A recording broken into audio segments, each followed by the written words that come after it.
Trifles by Daniel Bosch. The question is, prosecute Minnie's decision to kill her husband. What evidence in the play condemns her actions? What details suggest that Mrs. Hale and Mrs. Peters are wrong to help her go free?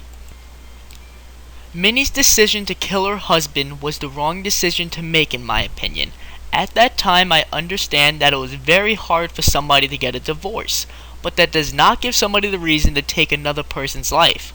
On top of that, that does not give somebody else a reason to cover up the evidence to let that person go free. The bird in the story meant a great deal to Minnie or Mrs. Wright. The bird was a way for her to communicate or express herself to some other type of being. Supposedly from the story and the film, her husband, Mr. Wright, was a very cold and bitter man who didn't want kids. This caused her to go out and try to find a way of something to talk to, something to communicate, somebody just to share something of her daily life with. This bird was kind of her outlet. So when Mr. Wright wound up killing the bird, this angered her severely.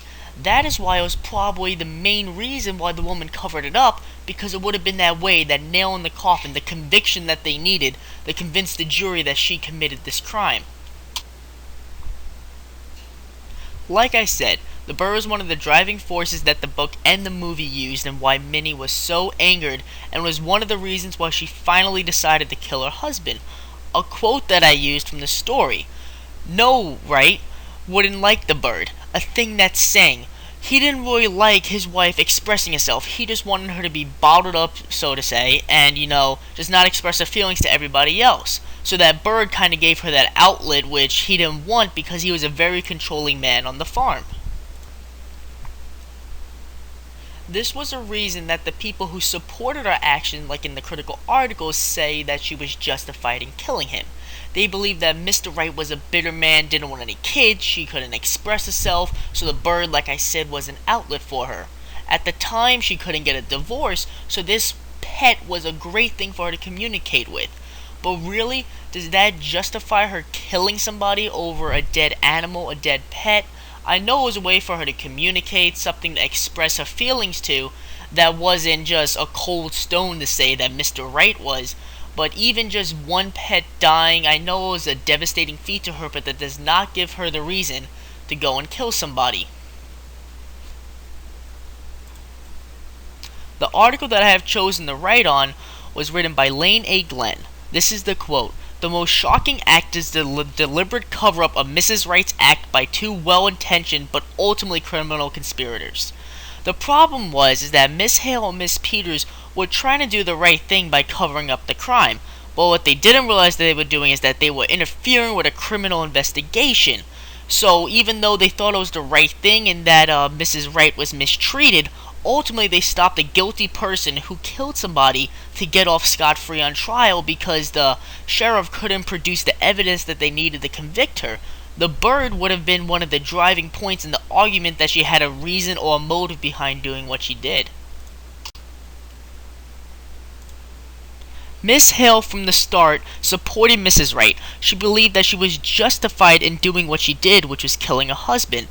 That what she really did was to cover up the evidence and hide it from the sheriff. That she was kind of the vigilante saving Mrs. Wright from an unworthy prosecution.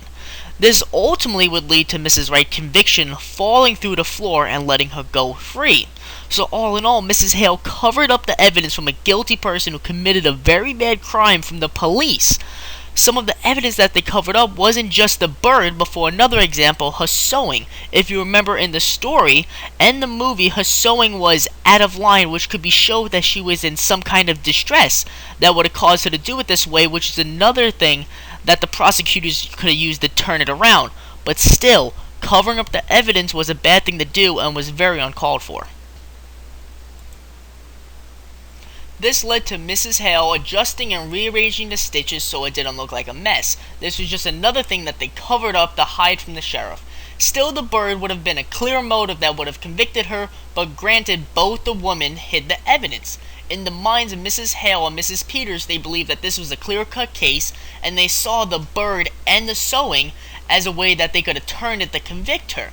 the sheriff would now have a motive for Minnie, which would have trapped her right in the case. But with the sheriff stumped because they didn't get the evidence, this let Minnie go free, or possibly go free in the future. So Mrs. Hale and Mrs. Peters now feel like heroes because of what they did, but honestly what they did is just let somebody who was committed of a crime, who had evidence behind them, let go free because of what they believed was morally correct, which in some cases is the right thing to do, but in others, like this situation, she should have been committed of a crime that she rightfully committed.